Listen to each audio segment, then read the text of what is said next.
Hello. This is a response to, I believe it was Treehouse Wood 85. Um, this video was posted about a month ago, so it's kind of an old response. I really enjoyed listening to you talk about your religious ideas and your views concerning religion, and I find it interesting that you mentioned you're Baptist. I kind of went through the whole um, issue what you're going through myself. I grew up a little more conservative than Baptist. My parents were very conservative. Me and my sister never had a television when we were little, and my sister wore a dress and all. However, when I went to college, I started learning about uh, different religions. I had a awesome teacher who was a Quaker. She she taught Buddhism, Hinduism, and Islam, and as if they were her own religions. And it was an awesome class.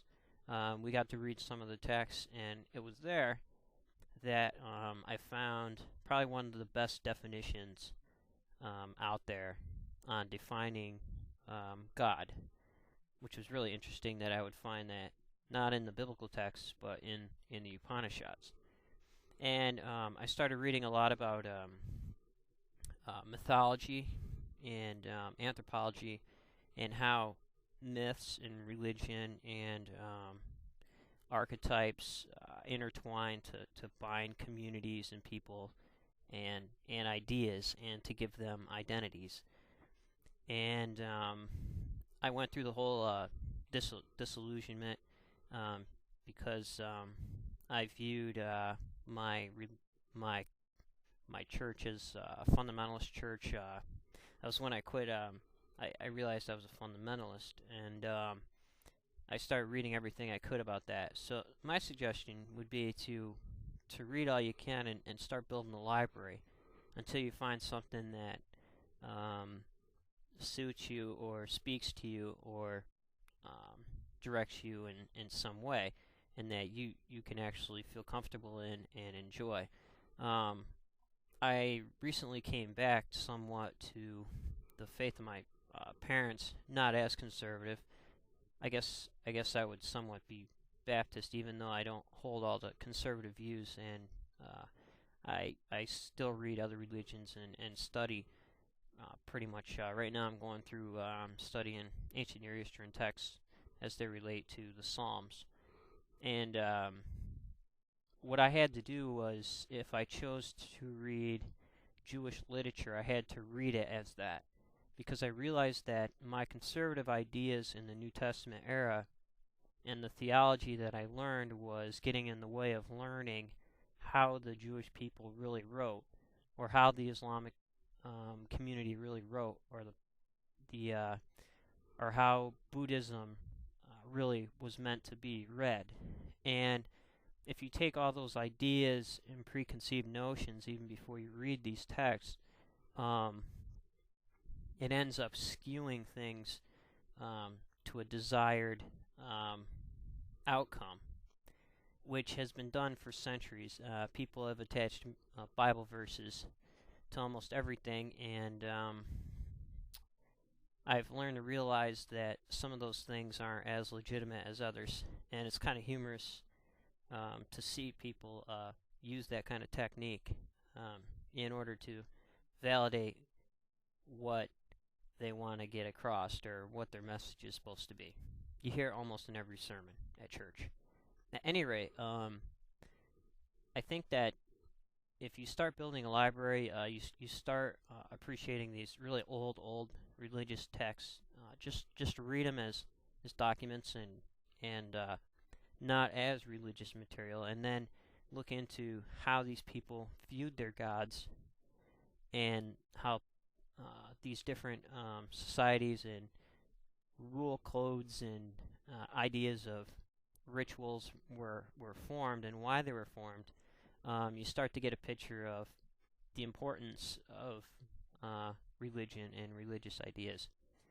And another interesting thing, I think that mainly if you do that, you'll come back around and you'll start to say, wow, you start discovering things here and there, bits and pieces that you can put into a bag, so to speak. And then when you look into that bag, you'll appreciate what you have, and you'll be able to smile about it when somebody's really nailing you about some fact or some principle that they seem to understand. You can smile because you might know something different about it that maybe they don't, or maybe they've read it 100 times and they don't understand that it's there right in front of them. And I've learned to do that, and I also realized that a lot of times, a lot of the rules and strict regulations come in retaliation of social issues or in retaliation of social norms that are in the secular community. The television, even though my my church was anti-television, that stemmed from the whole Hollywood era, and a lot of the dress codes came out of that era.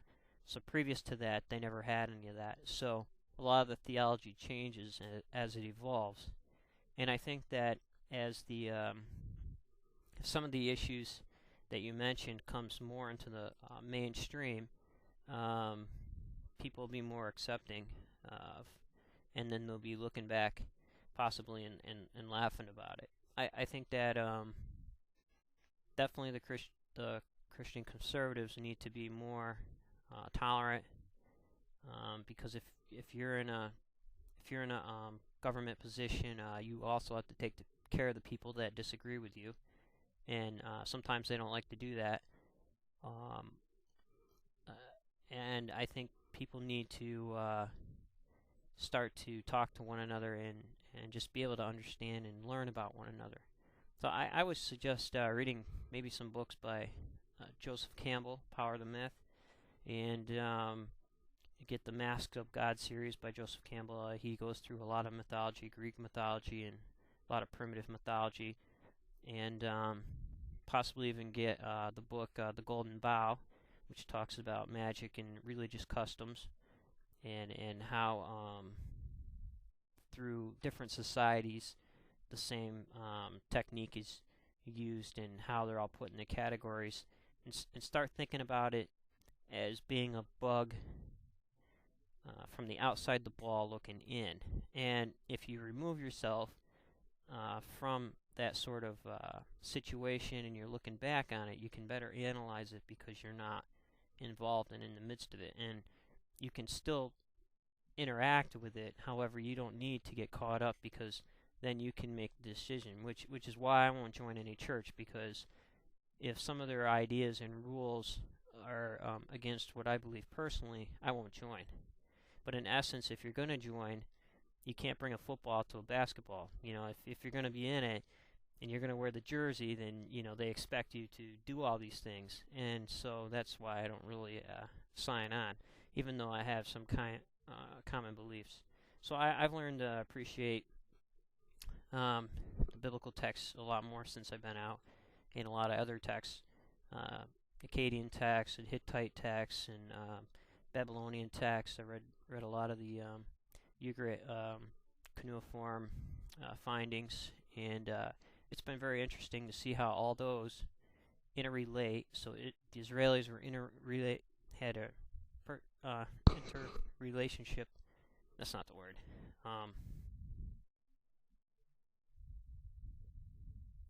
I don't know. Relationship when they wrote the text, and when we read them, we're taught to read them as if they lived in a vacuum, but that's not true. There's no such thing as pure culture. So I went back, and I find that really interesting now, because really conservative people can read these texts. They've read them a million times. They might even memorize them. However, they don't know that maybe what they memorized is a part of it's a Canaanite prayer to the sun god, intermixed with a praise to Yahweh. They don't view that, and they can't probably comprehend how that could happen. However, it's there, and my belief is if you look for these little nuggets in religion, you'll find out why the Buddha smiles. And that's what he was smiling about, because he knew something that maybe not everybody else did. And so take care of yourself, and maybe you can take some of the what I said to heart. Take care, and hopefully you'll have a good new year.